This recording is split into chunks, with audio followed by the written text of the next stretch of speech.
Between Monsters and Marvels, a First Chapter Friday read aloud video with the Word Nerd and author interview with Alyssa Wishengrad.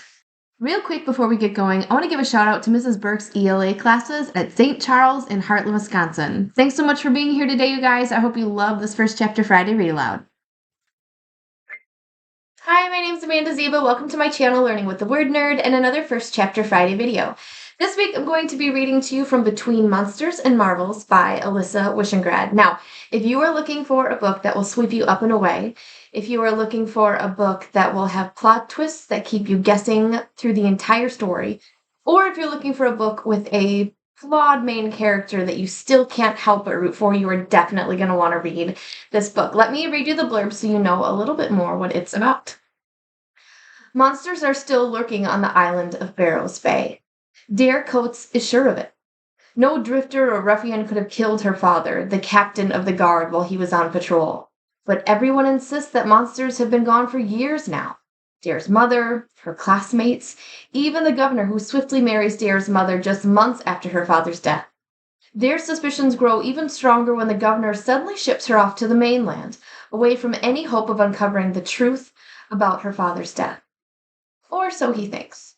Soon Dare finds solid proof that monsters still exist, and she starts to question everything she's always known. Was her father who she thought he was?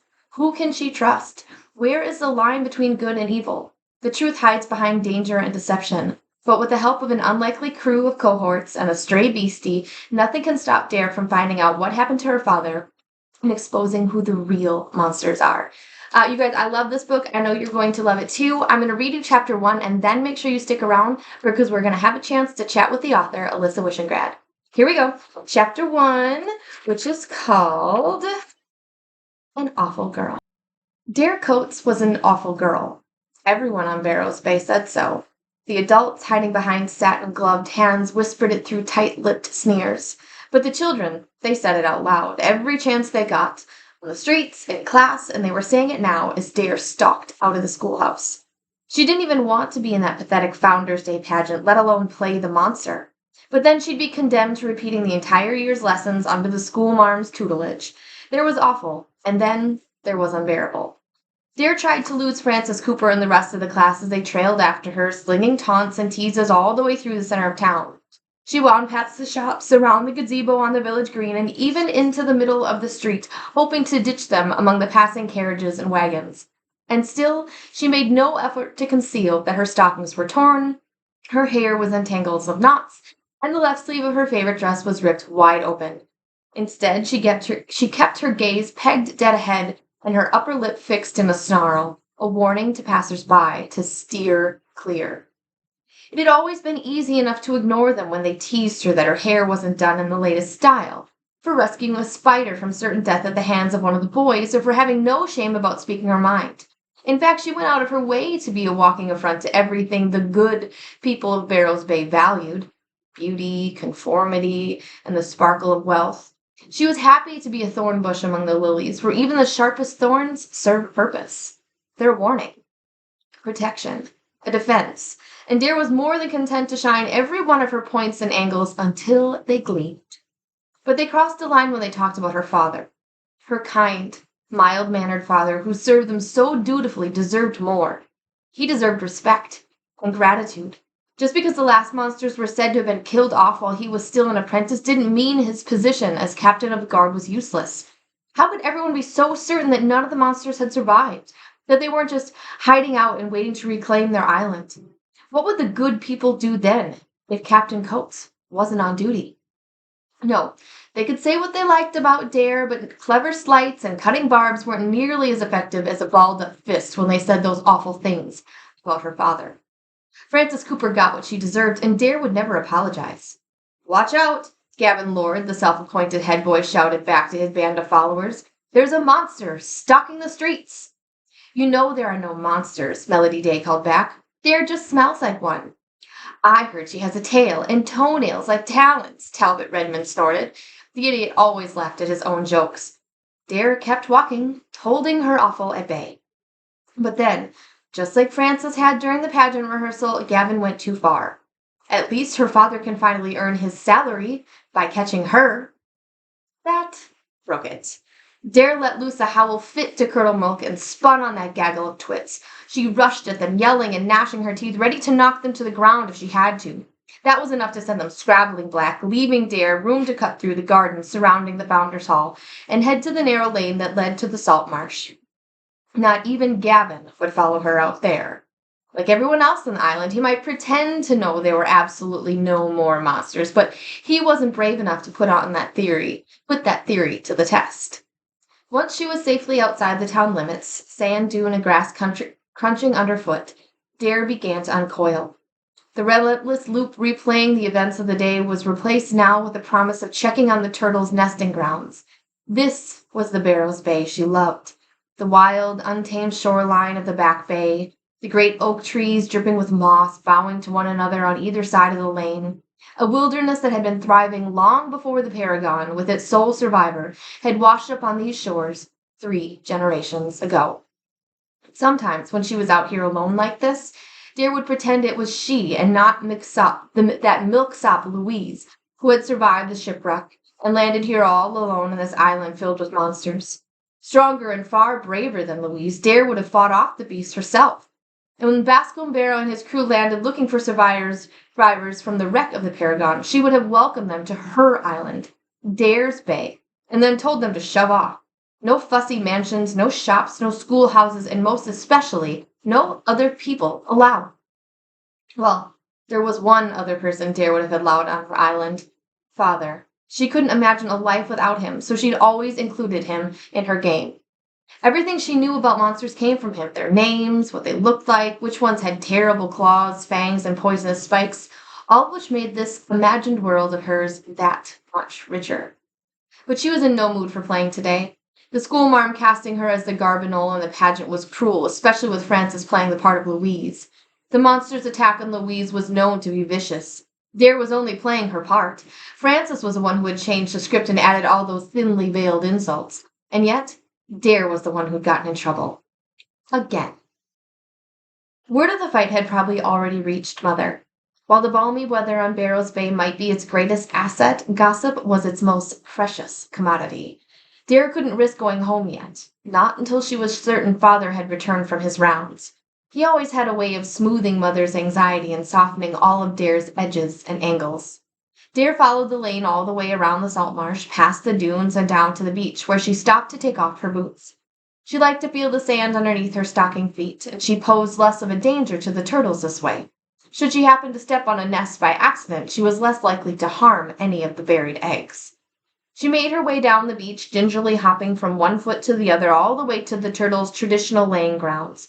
The eggs should be hatching any day now.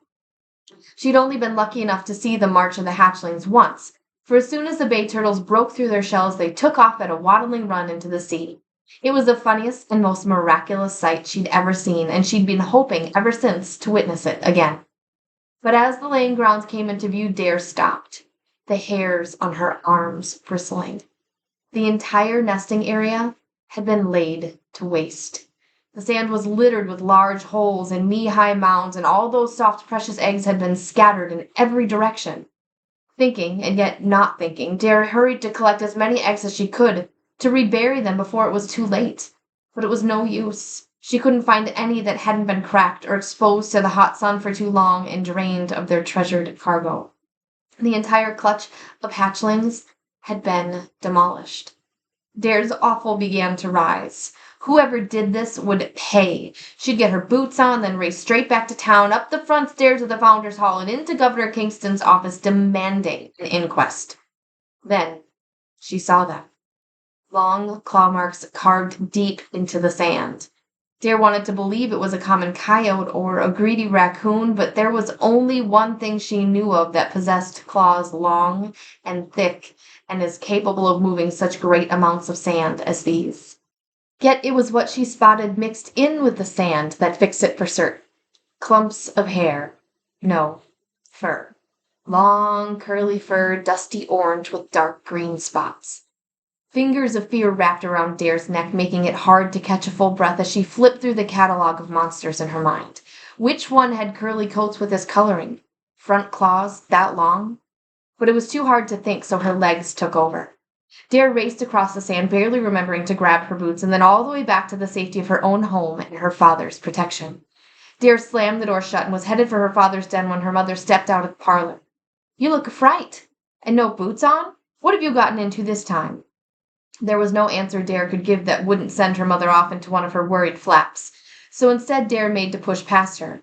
But Mother reached out then to try to smooth Dare's hair, and the prongs of her wedding ring got caught in Dare's tangled locks.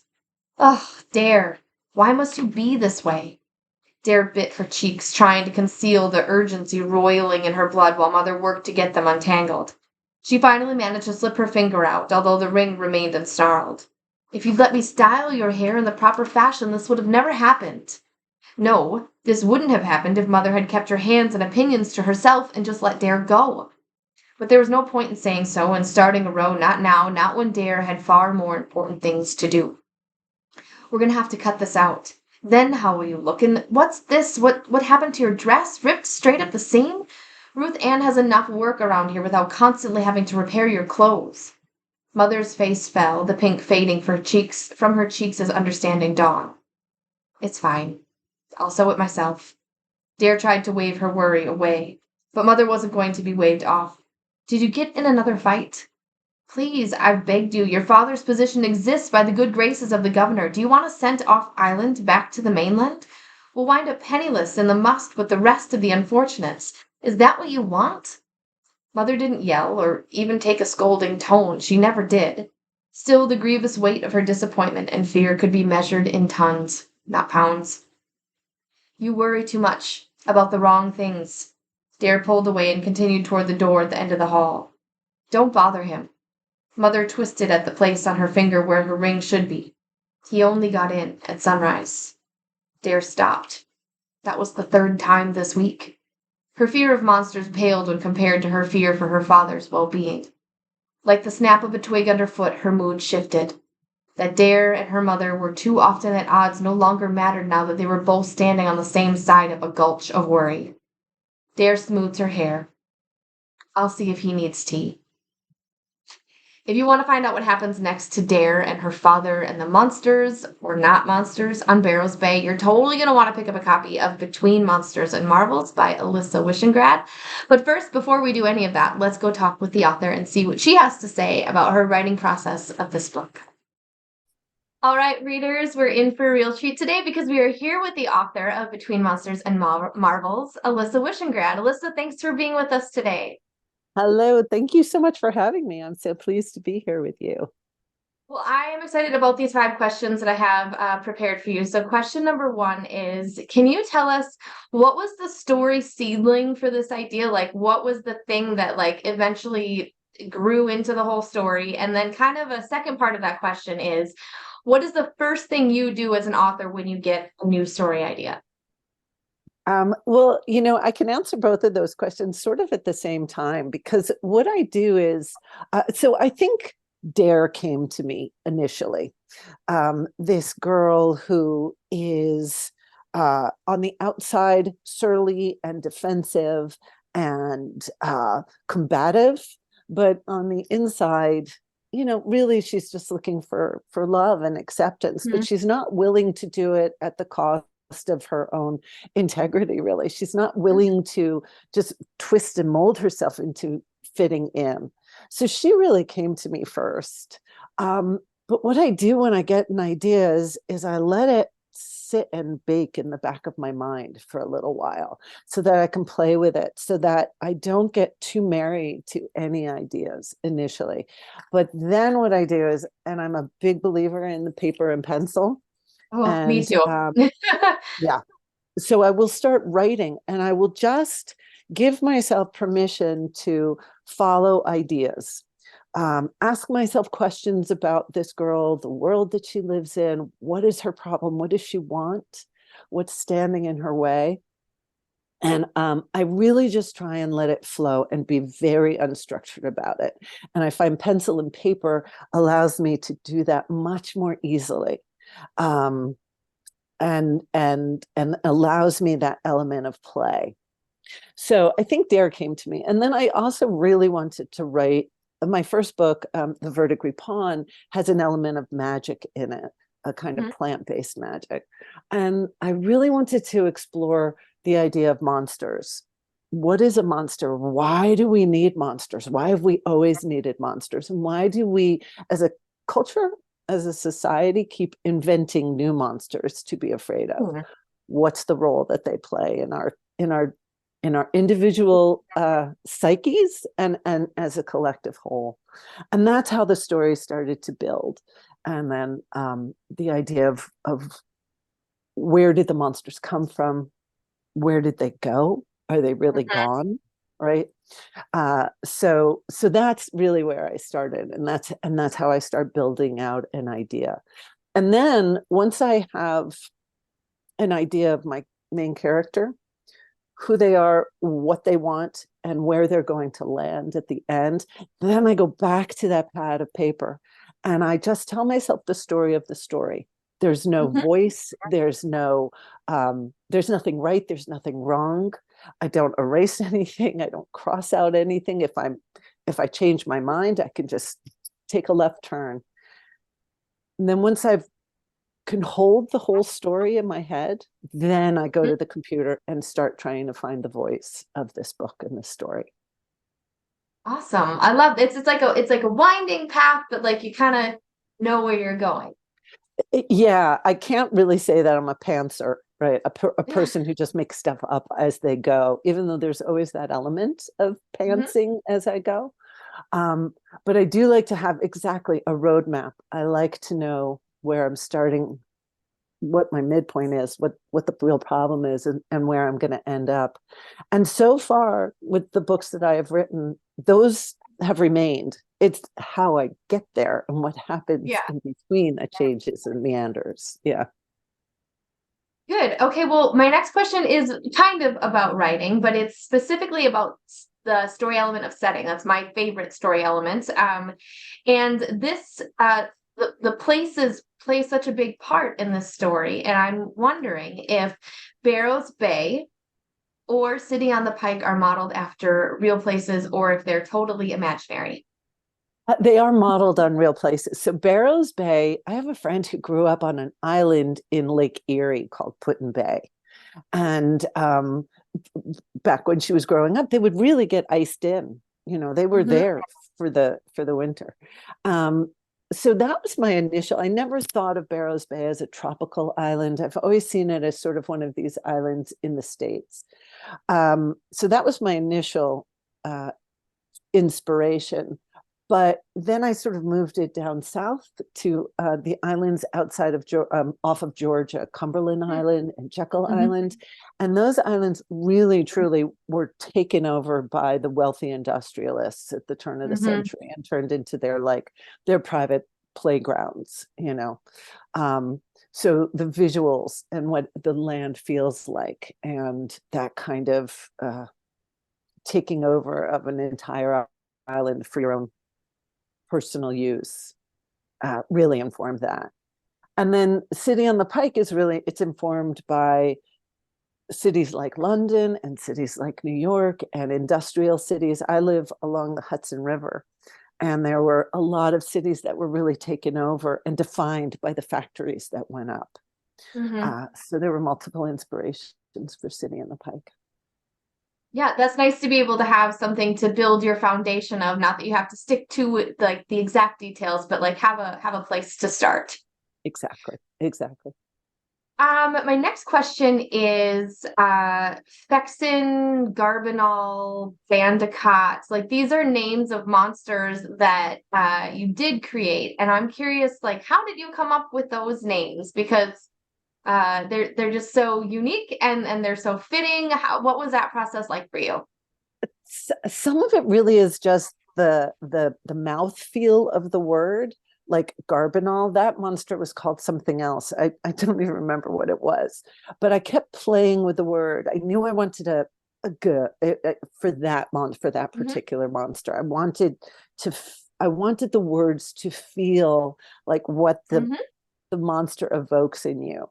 Other monsters were there.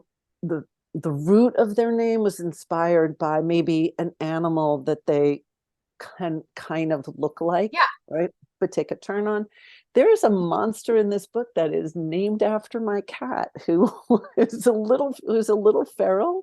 She's one of those cats who can be really nice, but then she's going to bite you. So there's a monster that's named after her. But it really was about finding the right mouth feel. How Yeah. does it feel in my mouth? Yeah, Yeah. Yeah. And how does it sound when you say it out loud? Yeah. exactly. Or And what is maybe, it? Yeah, what emotion does that sound elicit in you? Yeah. yeah.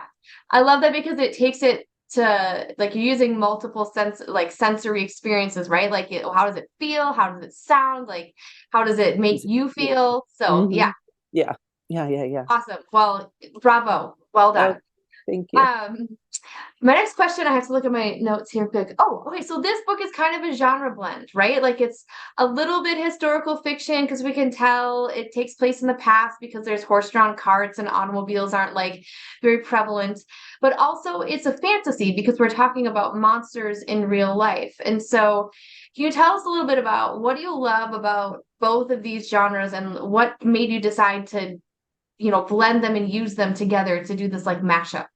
Um, my first book, The Verdigris Pawn, also it sort of takes place in I would call them quasi-historical time periods. It's a time period that we can recognize from history, and that we can reference back to, but there's a twist. There's a fantastical twist. Those are the stories that I love to read. I love high fantasy, but what I really love to do is explore the possibilities of what exists in our own worlds and in our own time periods. I like to work in historical time periods because it offers a bit, just like fantasy does, it offers a bit of a step back from our own world. It helps us to view the issues that we face through a slightly distorted lens, which I think it makes it easier to relate to, right? Yes. It's not as direct. Um, so I'm working on something new. This is a different historical time period. Somehow the stories lend themselves to very specific time periods. I also love history. I'm fascinated by history. When I was a kid in school, I did not understand that history was storytelling. I really didn't. I thought it was like facts and figures and dates that I had to memorize. I think it was when I got to college and I started to realize, like, oh my gosh, these are amazing tales of adventure, and they're just amazing tales. And I think that we need to have an appreciation for history, both as the stories that it tells us, and as an informant of what we're going through in our Yeah. own time. Yeah, Yeah. I love so much of what you just said there. I was a social studies minor, so the every place and every person has a story. Like I definitely love that, and I love too that, like you said, like with fantasy, we can explore ideas and issues that we're facing today, but we take our own prejudices and our own biases like out of it because it's like two new groups of people, or it's a different look at a hard thing, and it Yeah. creates empathy in us without it really like without us actively pursuing that empathy. So I Yeah. love all that. Yeah. Yeah. Yeah. My Absolutely. last question kind of connects to that, and that is that we all have a little bit of monster and a little bit of Marvel in us, right? None of us are perfect. Mm-hmm. Just like our main character Dare is a little bit flawed, but she really does have that heart of gold on the inside. What advice would you give us for leaning into our Marvel and away from our own monsters? Yeah. I mean, I think that we have to learn that. But Dare calls her worst attributes her awful, Mhm. right? And sometimes she leans into it, and sometimes she's really trying to undo her awful, to become a new person. And what she learns, and what I think we all need to learn, is that those things, her awful, it is her superpower. It's what makes her special. It's what makes her incredibly intuitive and be able to look through the stories that are being told to her to find the truth of the matter.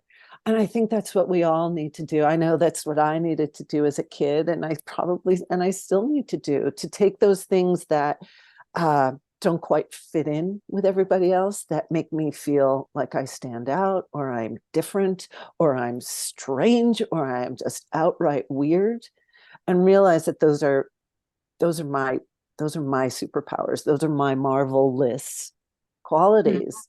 And by switching that lens again, sort of turning it a little bit to look Mhm. at the monster from a different angle and appreciate it for the gifts that it has to offer, I think that that's a really valuable lesson for all of us at every stage of life.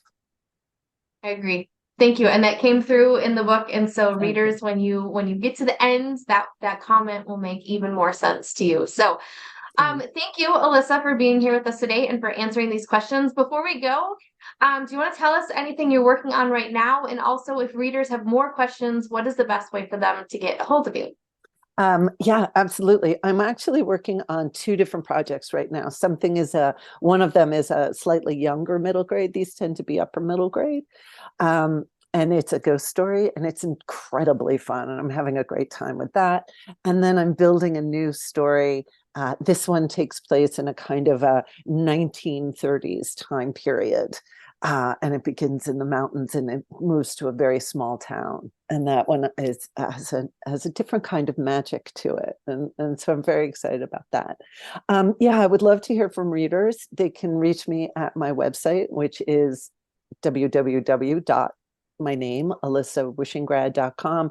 And also I just wanted to mention, I have a glossary of the monsters up on my website and some Cool. other, treats and fun activities. But but go check out the glossary. Awesome. I will make sure to link that in the description box. I know I found a word search on there too when I Yeah. was looking at your website. So lots Hmm. of fun things. Yeah. So definitely check those links out in the description box. Readers, thank you so much for being here today. I hope you'll come back next week for another First Chapter Friday video. See you next Thank time. you. Bye. To continue reading Between Monsters and Marvels by Alyssa Wishingrad, pick up a copy from your school library, purchase it from your favorite local indie bookstore, or grab it via the link in the description box. Then be sure to check out the rest of the First Chapter Friday playlist. I have over 140 middle grade and young adult novels waiting for you. Thanks so much for stopping by my channel Learning with the Word Nerd. I hope you come back again for more great content, including brain breaks, First Chapter Friday videos, teaching tips, and more. I'll see you again next time. Happy reading!